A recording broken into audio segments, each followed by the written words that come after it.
Dawn and the rooster's call. Theme: waking to the stillness and gentle beginnings of a 1750s colonial farm day. The air is cool, heavier with night's dampness. It carries the smell of wet earth, autumn leaves, and the lingering smoke of yesterday's hearth fire. The world is still balanced between sleep and waking, as if unsure which way to tip. In the loft above the main room, the straw-stuffed mattress rustles. The farmer shifts beneath a patchwork quilt, pushing it aside and sitting up slowly, letting his bare feet find the cool floorboards. For a moment, he listens, not for anything urgent, but for the simple assurance that all is as it should be. A low, contented nicker drifts from the barn. A dog stirs beside the bed frame, stretching and settling again. The farmer rubs his eyes and breathes in deeply, the sense of wool, wood smoke, and stored apples filling his lungs. Before any other light touches the day, there is work to greet. He takes up his boots from beside the hearth, the leather still faintly warm from where they rested near last night's embers. The kitchen is dim, lit only by the dull orange glow under the ash in the fireplace. A small iron kettle, blackened from years of use, rests on the hearthstones.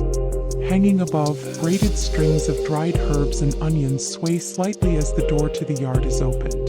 The yard is hushed except for the rooster, now answered by another across the fields. The grass crunches faintly with frost under his boots. Above, the sky is beginning to lighten, pale gold brushing the edges of lingering stars. The barn is warmer, alive with the quiet movement of animals waking. The earthy smell of hay mingles with the sweeter scent of stored grain. Cows shift in their stalls, the soft swish of tails and gentle huff of breath filling the space. A lantern hangs on a peg just inside the door, its flame steady and low. He takes it down, setting it on a ledge near the first stall. The golden circle of light spreads across the wood, catching in the eyes of the cow nearest to him. She blinks slowly, unbothered. He lifts a small three-legged stool, settles beside her, and tucks the milk pail beneath. His hands are practiced, moving with a rhythm learned over decades. The milk streams into the pail with a sound like rain on a quiet roof, soft, even, soothing. Outside the barn, the light has grown stronger. The outlines of the fields are visible now, rows of stubbled earth, the low stone wall at the pasture's edge, and beyond that, the dark line of the forest. A thin mist still lingers in the hollows, but the sky above is opening, streaked with the soft blush of morning. When the pail is nearly full, he sets it aside and rises, stretching his back. The barn swallows his footsteps as he moves from stall to stall, checking the other cows, each given a slow stroke along the neck or a murmured word. These animals are more than work. They are companions in the quiet cycles of the farm. He carries the pail back toward the farmhouse, the chill of the air crisp on his face. Somewhere near the chicken coop, there's a rustle and a soft clucking as the hens begin their own day. The scent of wood smoke curls up from the chimney now, faint but growing stronger, a sign that the hearth fire has been stirred back to life. The day has begun, and in the 1750s, there is no rush to chase it, only the steady unfolding of each task in its own time.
A day on a colonial American farm, 1750s. Inside the kitchen is awake now.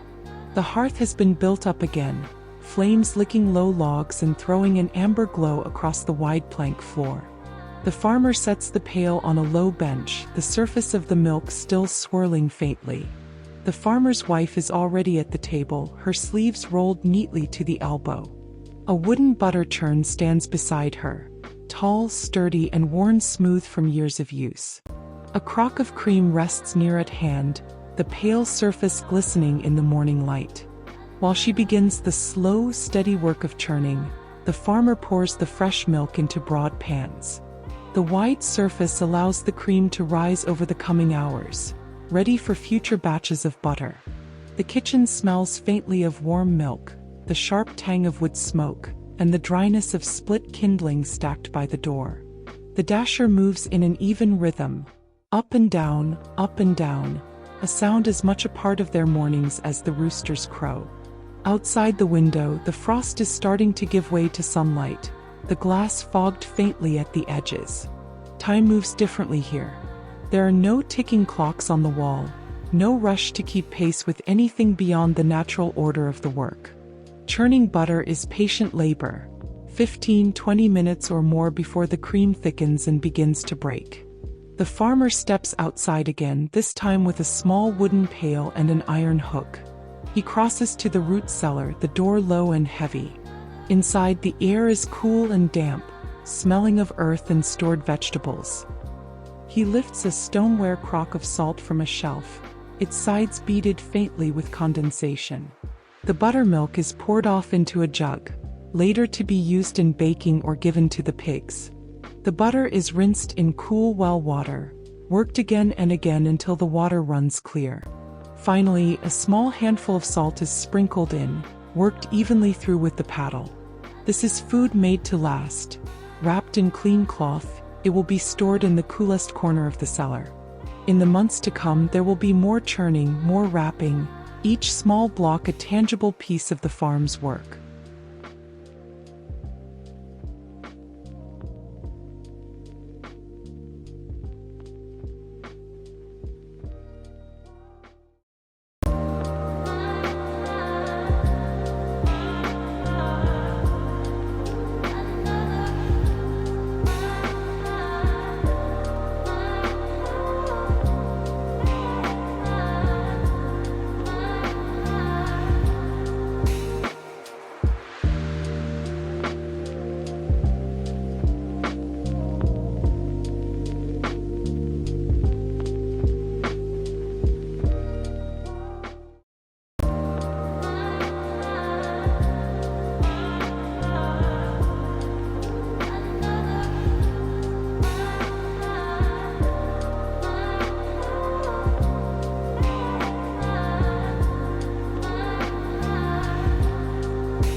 Splitting firewood and mending fences. The logs are from a felled oak, cut into lengths over the past week. They've been drying under a simple lean-to, the ends darkened from months of weather. The air smells faintly of wood sap and the clean cold of the morning. The farmer pulls a log from the stack and sets it upright on the chopping block. A broad, solid piece of wood worn smooth and gray from years of use. He plants his feet, lifts the axe, and with a fluid swing brings the steel down. Each swing is deliberate. There is no rush, only the rhythm of lift, swing, split, stack. Between swings, the farmer pauses to adjust his grip or shift a log, breath visible in short clouds. Nearby, a rough wooden cart waits. It will carry the split wood to the woodshed where it will be stacked for the weeks ahead. The farm's heat in winter depends on this quiet, repetitive work. The chickens wander close, pecking at the frozen ground for scraps. In the distance, a cow lows softly, answered by another farther off. The sound of the axe carries over the field, muted by the softness of the morning air. After a dozen logs, the farmer pauses, leaning the axe against the block. He pulls a wool kerchief from his pocket, wiping the damp from his forehead despite the chill. The fence runs along the pasture, its rails weathered to a silvery gray. Winter storms have loosened a few posts and a length of rail has slipped from its notch. This is work that keeps animals safe and the boundaries of the farm clear. The farmer sets the tools down and presses on the fence post, testing its stability. With a few strikes of the hammer, the loosened nails are driven home, the wood ringing faintly with each blow. Where a rail has warped, the farmer cuts a new piece from the small stack nearby. He measures by eye, trims it clean with the handsaw and slots it neatly into place. The work is unhurried, each repair done with care rather than speed. A blue jay calls from the edge of the field, its note bright and quick. The farmer glances up for a moment, taking in the quiet sweep of pasture and the far line of trees, before returning to the fence. By the time the last rail is set, the sun has risen high enough to warm the edges of the barn roof. The farmer gathers his tools, placing them back in the wooden cart. The firewood will be moved next, but first, a stop at the well for a drink. The water is crisp and clear, tasting faintly of minerals from deep in the earth. The farmer drinks slowly, savoring the coolness before setting the cup back on the well's edge. His gaze drifts toward the farmhouse, the chimney sending up a steady thread of smoke, a sign that dinner preparations have already begun.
Children fetching water and herbs.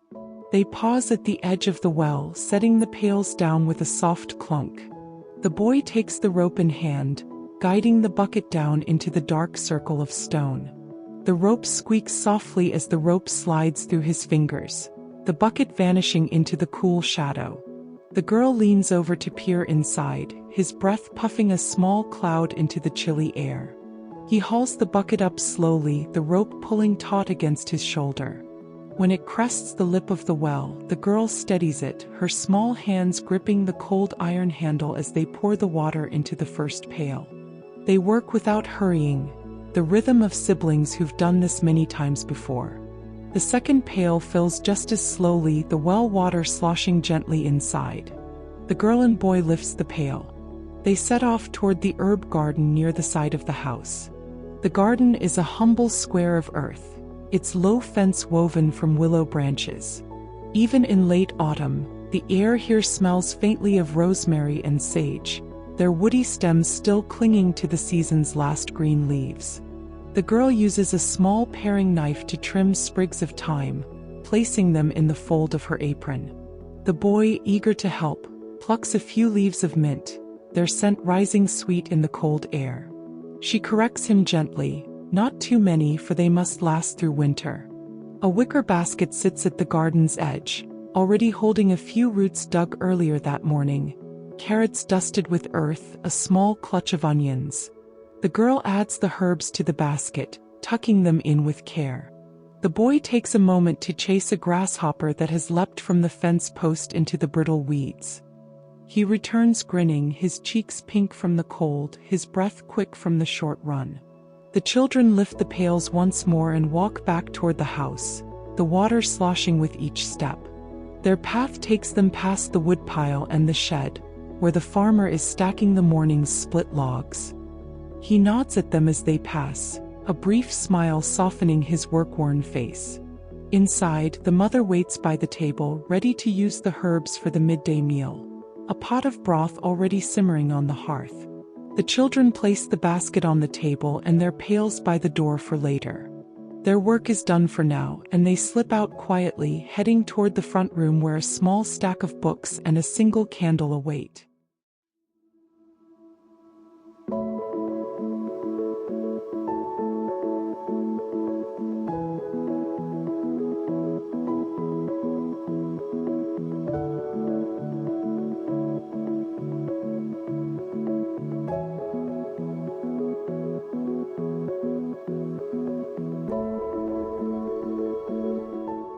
Reading scripture or the almanac by candlelight. On the center table rests a single beeswax candle, its flame steady and golden, casting slow-moving shadows along the wood grain. The mother sits near the table, mending a small tear in a wool stocking, her needle flashing briefly in the candlelight. The father, now finished with his outdoor work, has washed and changed into a clean but well-worn linen shirt. He sits down at the table, a heavy leather-bound Bible resting beneath his hand. He opens it carefully, the pages whispering as they turn. His voice is low, measured, the rhythm of a man who knows these passages by heart. The children sit quietly, the boy leaning slightly against his sister, their faces lit by the warm glow of the candle. The mother sets aside her sewing and joins them, folding her hands in her lap. The words of the scripture rise and fall in the still air, carrying a sense of both reverence and familiarity.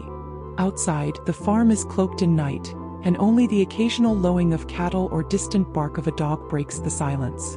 When the reading ends, the father closes the Bible with a quiet thump. He reaches for a small weathered booklet, the year's almanac. He turns a page and begins to read aloud the times for the coming frost, the predictions for winter snow, and the best days to plant onions when spring returns. The children listen with half interest, the son's eyes beginning to droop, the daughter stifling a yawn. The mother rises, taking the children by the hand and guiding them toward the small loft above. The father remains at the table, making a note with a quill in the margin of the almanac before snuffing out the candle. This is the end of the day on the colonial farm. Every movement slowed, every sound softened, leaving all with a sense of warmth, stillness, and connection to a quieter time.